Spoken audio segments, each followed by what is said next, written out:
নমস্কার বন্ধুরা, আবারও একটা দারুণ সুস্বাদু রেসিপি নিয়ে রান্নাঘরে আজকে চলে এসেছি। দেখতে পাচ্ছ আমার হাতে 3টে কামরাঙা আছে। এই কামরাঙা আশা করি তোমরা কাঁচা মশলা মাখিয়ে কিংবা অন্যভাবে খেয়ে থাকতে পারো। আমরা ছোটোবেলা থেকে মশলা মাখিয়ে খেয়েছি, কিন্তু আজকে তোমাদের এই কামরাঙার চাটনি বানিয়ে তোমাদেরকে দেখাবো।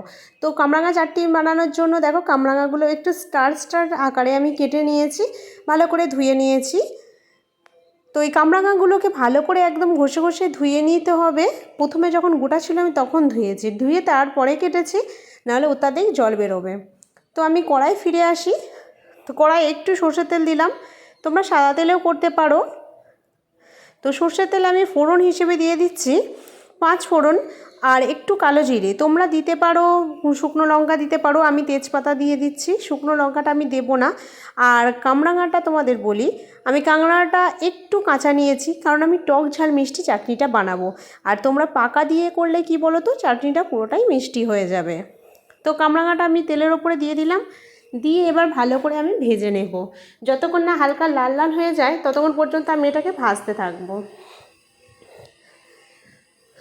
তো ভালো করে ভেজে নিয়ে দেখো হালকা লাল লাল হয়ে এসছে।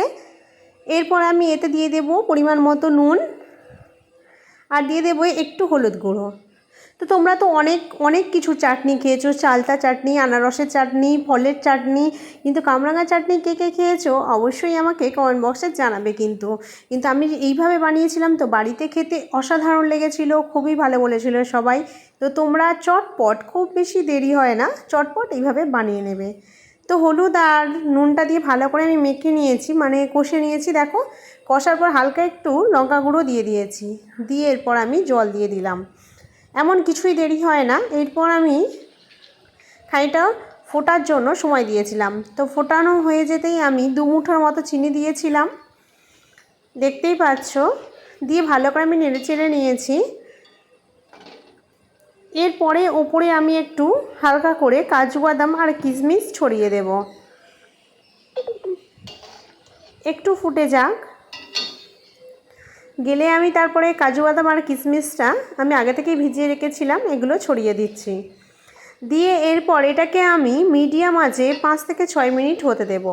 দিলে সম্পূর্ণ চাটনির কালারটা চেঞ্জ হয়ে যাবে আর বানানো হয়ে যাবে চটপট আমাদের কামরাঙা চাটনির রেসিপি। তো দেখো আমার চাটনিটা হয়ে এসেছে, একদম কালার চেঞ্জ হয়ে গিয়ে একদম চাটনির যে একটা গ্রেভি ভাব, রসালো ভাব, সেটা হয়ে এসছে কামরাঙাটায়।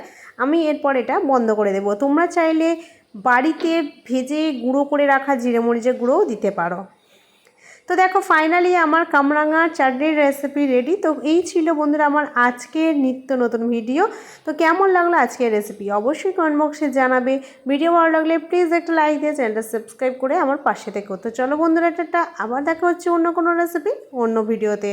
ততক্ষণ তোমরা ভালো থাকবে সুস্থ। আর হ্যাঁ, কামরাঙার চাটনি বানাতে বাড়িতে একদম ভুলবে না, কিন্তু এই বর্ষাকালে প্রচুর কামরাঙা পাওয়া যায়। তো বানিয়ে আমাকে খেয়ে দেখে বলবে তোমাদের বাড়ির এই কামরাঙার রেসিপিটা খেয়ে কে কেমন বলেছিল। টাটা বন্ধুরা।